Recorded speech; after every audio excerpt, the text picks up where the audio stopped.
नमस्कार बच्चों, हिंदी लोकवाणी इस हिंदी विषय के अंतर्गत हमारा हिंदी का दूसरा पाठ है खोया हुआ आदमी। यह कहानी है। कहानी का हम इस कहानी में क्या है यह देखेंगे।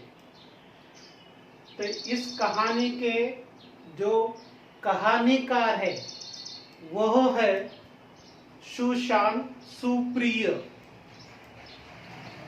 कहानीकार है, और कहानीकार का परिचय देखेंगे। इनका परिचय है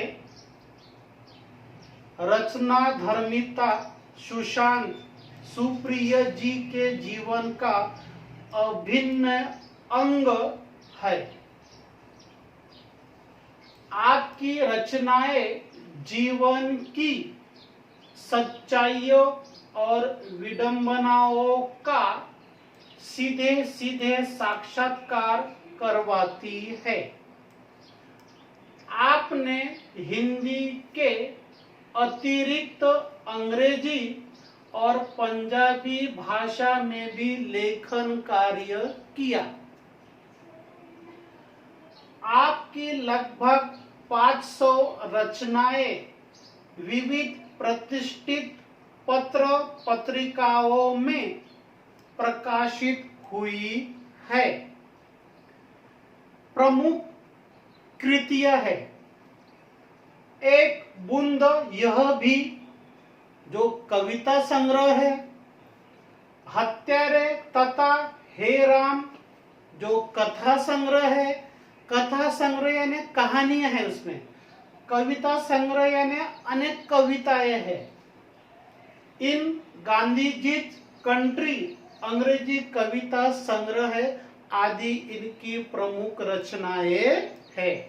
तो खोया हुआ आदमी यह प्रमुख कहानी के बारे में हम देख रहे हैं। अब कहानी में प्रमुख क्या है इसके बारे में हम देखेंगे। ये जो कहानी है खोया हुआ आदमी वो है वर्णनात्मक है। उसमें वर्णन किया गया है, एक जगह का वर्णन किया गया है, इसलिए इस कहानी को वर्णनात्मक कहानी कहते हैं। खोया हुआ आदमी के माध्यम से लेखक ने समाज में व्याप्त ऊंच नीच, अमीर गरीब, जाति पाति आदि कुरीतियों को भुला देने के लिए प्रेरित किया है। हमारे समाज में जो कालबाह्य प्रथाएं हो गई है उसका उन्होंने विरोध किया है, नष्ट करने की उन्होंने सलाह दी है। इस कहानी से यह ज्ञात होता है कि ना मालूम होता है कि अपने अच्छे कार्यों से ही कोई भी आदमी, पशु, पक्षी, मानव सबसे आदर प्राप्त कर सकता है। यानी हम अच्छा कर्म करेंगे तो हम अच्छे कर्मों से पहचाने जाएंगे, ऐसा लेखक का कहना है। यहाँ लेखक ने सभी को सौहार्द से यानी मिलजुल के रहो, परिवार की तरह रहो, भाईचारा की तरह रहो से रहने की सीख प्रदान की है। मिलजुल के रहो और लोगों को अपनी ऊर्जा सकारात्मक काम में लगाने को कहा है। यानी तुम्हारे पास में ऊर्जा जो है, उस तुम्हारे पास में जो शक्ति है वो प्रचंड है, उसे अच्छे कार्यों में लगाइए, ऐसे कहानी का सुशांत कहते हैं। अब यह हो गया हमारा पद्य गद्य संबंधी जानकारी। अब हम कहानी की तरफ चलेंगे। कहानी खोया हुआ आदमी, हम इस कहानी का पठन करेंगे। आप मेरे साथ में बने रहिए। कहानी क्या कहती है अब मेरे साथ में चलिए, कई वर्षों की बात है, बहुत पुरानी बातें हैं। वर्षों यानी बहुवचन है, बाद में हम व्याकरण देखेंगे। ये एक पुराना गांव था। एक आदमी न जाने कहां से भटकता हुआ दूर दराज के उस गांव में आ पहुंचा था। एक आदमी उस गांव में पहुंचा। गांव के कुत्तों ने जब चिथड़ों में लिपटे उस अजीब आदमी को देखा तो उन्हें वह कोई पागल लगा। वे उस पर बेतहाशा भौंकने लगे। गांव के बच्चे खेल रहे थे। कुत्तों की देखा देखी गांव के बच्चे भी पूरी दोपहर उसे छेड़ते और तंग करते रहे। आश्चर्य की बात यह थी कि वह आदमी उन बच्चों को कुछ नहीं बोल रहा था। संयोग से किसी भले आदमी ने गांव के बच्चों को उस पर पत्थर फेंकते हुए देख लिया। जब वह भला आदमी उस आदमी के करीब गया तो उसके चेहरे पर मौजूद खोएपन के भाव के बावजूद उसे उसमें गरिमा के चिन्ह दिखे। यह आदमी पागल नहीं हो सकता, उसने सोचा। गांव के उस आगंतुक भले व्यक्ति ने उस आदमी से उसका नाम पता पूछा, पर वह कोई उत्तर नहीं दे सका। वह केवल इतना बोल पाया, शायद मैं खो गया हूं। यह सुनते ही गांव के उस भले व्यक्ति ने निश्चय किया कि वे सब उसे खोया हुआ आदमी कहकर बुलाएंगे। हम अगला परिच्छेद देखेंगे। खोया हुआ आदमी इतना खोया था कि उसकी पूरी स्मृति का लोप हो चुका था। उसकी यादें खो गई थी, नष्ट हो गई थी। उसके जहन से, उसके मस्तिष्क से उसका नाम और पता पूरी तरह खो चुके थे।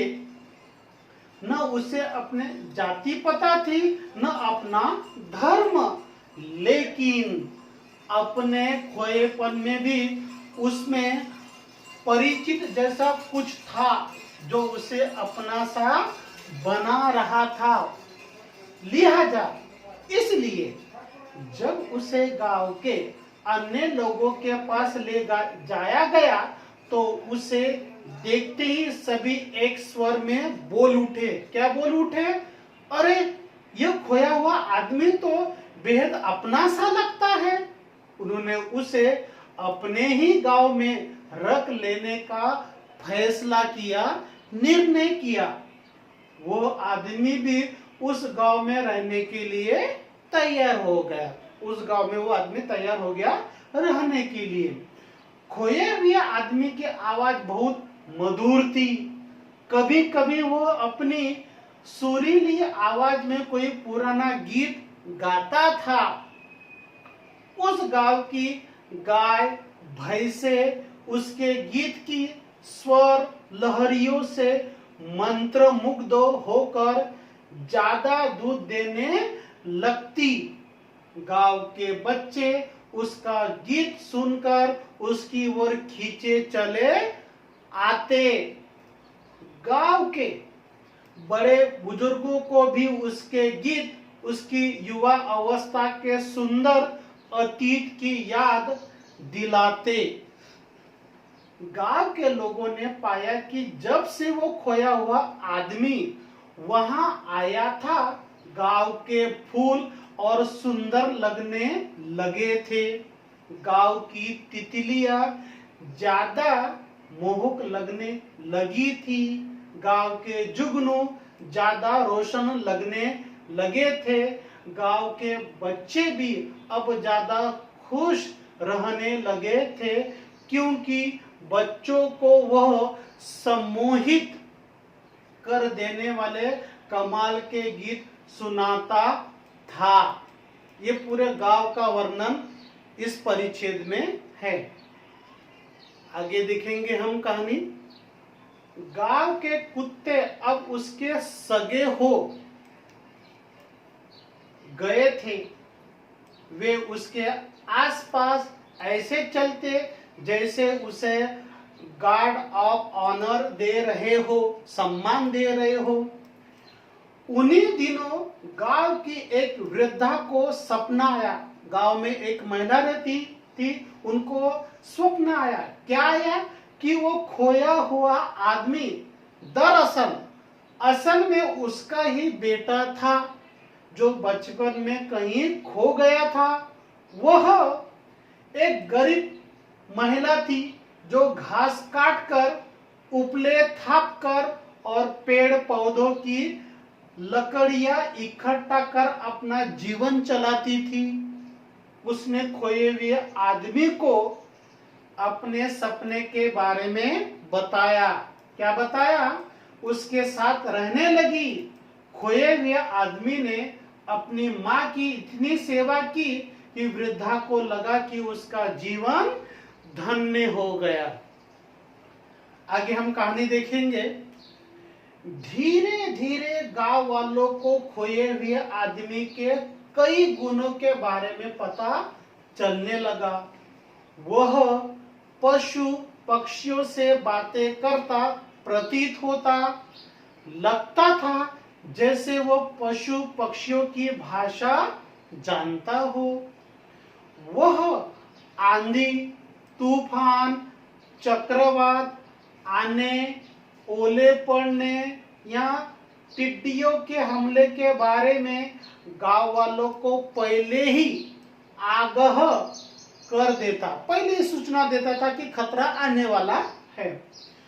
उसकी भविष्यवाणी के कारण गांव वाले मुसीबतों से बच जाते। जब एक बार गांव में सूखे की स्थिति उत्पन्न हो गई तो खोए हुए आदमी ने आकाश की ओर देखा, ऊपर की ओर देखा। न जाने किस भाषा में किस देवता से प्रार्थना की। कुछ ही समय बाद गांव में मूसलाधार बारिश होने लगी। जैसे ही प्रार्थना किया और थोड़े देर के बाद में बरसात हो गई। सूखी प्यासी मिट्टी तृप्त हो गई। बच्चे बड़े सभी इस झमाझम बारिश में भीगने का भरपूर आनंद लेने लगे। उस दिन से खोया हुआ आदमी गांव में सबका चहेता हो गया। चहेता हो गया ने प्यारा हो गया। अगले परिषद में हम कहानी देखेंगे।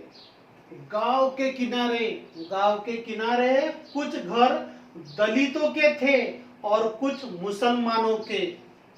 गांव के कुछ जाति के लोग उनसे अलग रहते थे। खोए हुए आदमी ने दलितों और मुसलमानों से भी मित्रता कर ली।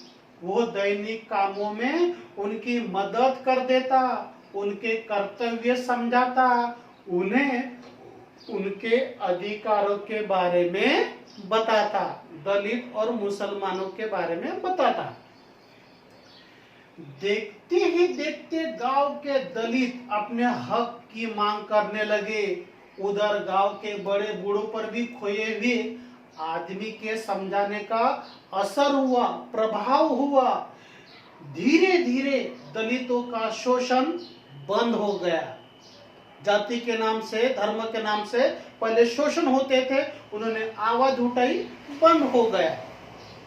आपसी भाईचारा बढ़ने लगा। गांव के सभी जाति धर्म के लोग, हिंदू और मुसलमान, मिलजुल कर ईद और होली दिवाली मनाने लगे। सभी प्रकार के त्योहार मिलजुल कर मनाने लगे। इस तरह गांव में सांप्रदायिकता और जातिवाद को दूर करने में खोए हुए आदमी ने महत्वपूर्ण भूमिका निभाई। सभी प्रकार के झगड़े टंटे समाप्त हो गए। यदि कोई विवाद होता भी तो बैठकर भी आपस में निपटा लेते। अब हम यहाँ पर इस कहानी का पहला भाग हो गया। अब हम दूसरे भाग थोड़ी देर में देखेंगे।